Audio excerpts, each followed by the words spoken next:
ఆ జిల్లా నేతలపై గులాబీ బాస్ గుర్రుగా ఉన్నారా? పార్టీ పండుగ వేళ ఆ నేతలపై కన్నెర చేయడానికి కారణం ఏంటి? రజతోత్సవ వేళ గులాబీ గూటిలో రచ్చరగుతోందా? అగ్రనేత హడావిడి ఆరంభ సూరత్వం అయిందా? మాజీ మంత్రులు చుట్టపు చూపుగా మారిపోయారా? దీంతో సభ నిర్వహణ బాధ్యతను అధిష్టానమే చేతిలోకి తీసుకుందా? ఆ జిల్లా లీడర్స్ పేరెత్తితేనే బాస్ ఫైర్ అయిపోతున్నారా? 5 రోజుల్లో మీటింగ్ పెట్టుకొని ఇంతకీ ఎక్కడొచ్చింది తేడా? ఒకసారి చూద్దాం పదండి.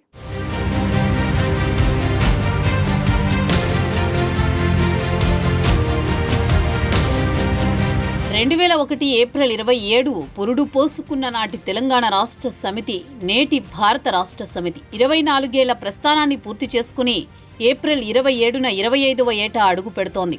ఈ 25 ఏళ్ల పండుగ ఉత్సవాలను ఘనంగా నిర్వహించడంతో పాటు 27వ తేదీన వరంగల్లో జరిగే రజతోత్సవ సభ విజయవంతం చేయాలని గ్రామస్థాయి కార్యకర్త నుంచి రాష్ట్ర స్థాయి నాయకుల దాకా అందరినీ ఆదేశించారు కేసీఆర్. ఉత్తర తెలంగాణ కేంద్రమైన ఓరుగల్లు మొదటి నుంచి తెలంగాణ రాష్ట్ర సాధన పోరాటాలకు అండగా నిలవడమే కాకుండా గమ్యాన్ని ముద్దాడే వరకు కేసీఆర్ వెంట నడిచింది. స్వరాష్ట్ర పగ్గాలు చేపట్టిన తర్వాత 10 ఏళ్ల పాలనలోనూ ఓరుగల్లు ప్రజలు గులాబీ జెండాను గుండెలకు హత్తుకున్నారు.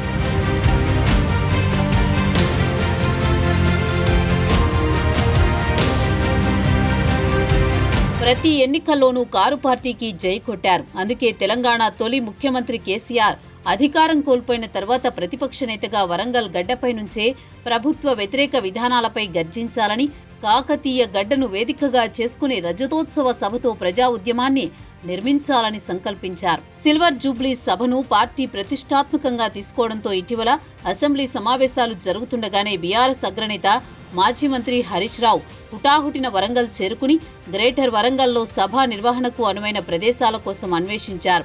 ఆ పార్టీ ఎమ్మెల్యేలు, ఎమ్మెల్సీలు, మాజీ మంత్రులు, ఎమ్మెల్యేలతో కలిసి వరంగల్ నగరంలోని 2-3 ప్రాంతాల్లో కలియ తిరిగారు.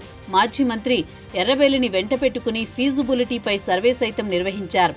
అంతటితో ఆగకుండా అసెంబ్లీ సమావేశాల తర్వాత తానే స్వయంగా వరంగల్లో మకాం వేస్తానని, సభ సక్సెస్ కోసం గులాబీ శ్రేణులు తరమణుకలవుతాయని హరీష్ రావే స్వయంగా ప్రకటించారు.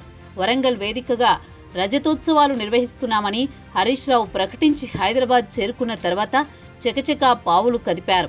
కేసీఆర్ నిర్వహించాలనుకున్న సభా వేదికనే మారిపోయింది.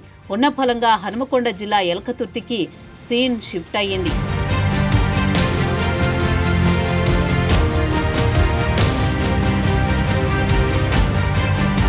సభ నిర్వహణ కోసం అప్పటిదాకా చాలా యాక్టివ్గా తిరిగిన మాజీ మంత్రి ఎర్రబెల్లి దయాకర్ రావు, జనగామ ఎమ్మెల్యే పల్లా రాజేశ్వరరెడ్డి చుట్టపు చూపుగా మారిపోయారు. తెర వెనుక జరిగిన పరిణామాలేంటో గానీ సభ నిర్వహించే వరంగల్లోనే మకాం వేస్తానన్న మాజీ మంత్రి హరీష్ రావు ఇంతవరకు సభా నిర్వహణ ప్రాంతానికి గానీ వరంగల్ నగరానికి గానీ రానే రాలేదు. ఒక్కసారిగా హరీష్ రజతోత్సవ సభా నిర్వహణ బాధ్యతల నుంచి సైడ్ అయిపోయారు. BRS working president KTR, MLC Kavitha సభా నిర్వహణలో కీలక పాత్ర పోషిస్తారని అంతర్గతంగా సమావేశంలో అధినేత కేసీఆర్ ఆదేశించారని గులాబీ శ్రేణుల నుంచి సమాచారం గుప్పుమన్నా వాళ్లు కూడా ఇంతవరకు ఓరుగల్లు మొహం చూడలేదు. ఈ పరిణామాలు అటు గులాబీ శ్రేణుల్లో, ఉమ్మడి వరంగల్ రాజకీయాల్లో హాట్ టాపిక్ గా మారింది. బీఆర్ఎస్ రజతోత్సవ సభావేదిక ఎలకతుర్తికి షిఫ్ట్ అయ్యాక ఎమ్మెల్సీ పోచంపల్లి శ్రీనివాసరెడ్డి, పార్టీ జిల్లా అధ్యక్షుడు దాస్యం వినయ్ భాస్కర్, మాజీ ఎమ్మెల్యే పెద్ది సుదర్శన్ రెడ్డి నిర్వహణ బాధ్యతల విషయంలో ఒక్కసారిగా తెరపైకి వచ్చారు. వీళ్లు వచ్చి రాగానే అనుమతి విషయంలో ఆదిలోనే హంసపాదు ఎదురైంది. పార్టీ జిల్లా అధ్యక్షుడిగా సభా నిర్వహణ కోసం మాజీ ఎమ్మెల్యే దాస్యం వినయ్ భాస్కర్ కాజీపేట ఏసీపీకి దరఖాస్తు ఇచ్చారు. ఏసీపీ మౌఖిక అనుమతులు ఇచ్చారని నిర్వాహకులు పనులు ప్రారంభించారు.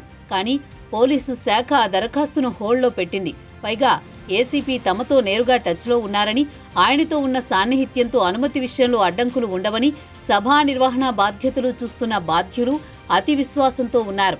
కానీ పోలీస్ శాఖ మాత్రం ఎక్కడా అధికారికంగా స్పందించలేదు.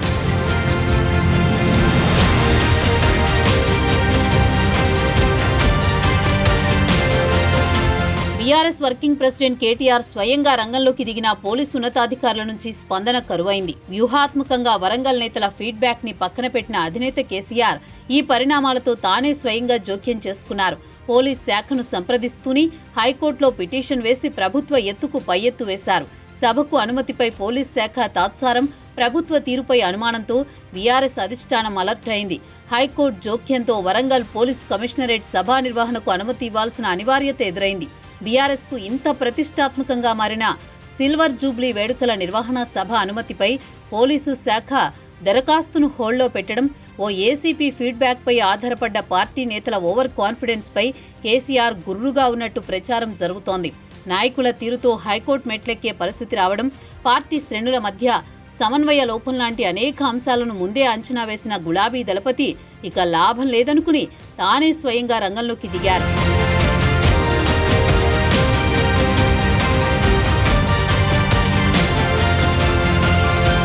రజతోత్సవ సభ అనుమతి వివాదం, పోలీస్ శాఖ వ్యవహారాన్ని పసిగట్టడంలో పార్టీ నేతల వైఫల్యంపై ఆగ్రహంగా ఉన్న కేసీఆర్ సభా నిర్వహణలో ప్రతి బాధ్యతను తానే స్వయంగా పర్యవేక్షిస్తున్నారు. సిల్వర్ జూబ్లీ ఉత్సవాలను ఆషామాషీగా తీసుకుంటున్నారనే భావనతో ఉన్న కేసీఆర్ అంతా తానే పర్యవేక్షిస్తున్నారు.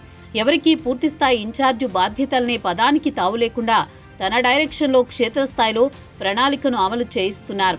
పార్కింగ్ స్థలాల నుంచి సభా వేదిక వరకు తానే స్వయంగా పని విభజన చేసి ఎవరికి ఏ పనులు అప్పగించాలో అప్పగించి రోజువారీ రిపోర్ట్ను స్వయంగా పర్యవేక్షిస్తున్నారు.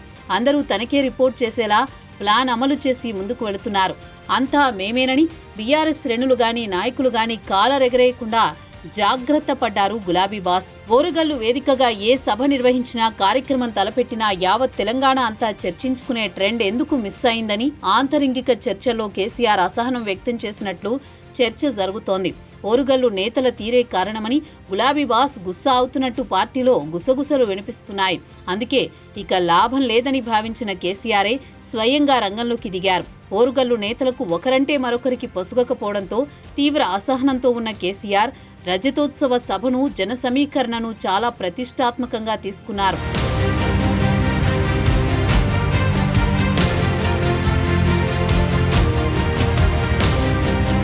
ఉమ్మడి వరంగల్ జిల్లాలోని మాజీ మంత్రి దయాకర్ రావు, జిల్లాలో ఏకైక ఎమ్మెల్యే పల్లా రాజేశ్వరరెడ్డి, మాజీ మంత్రి సత్యవతి రాథోడ్కి మహబూబ్ నగర్ బాధ్యతలిచ్చారు.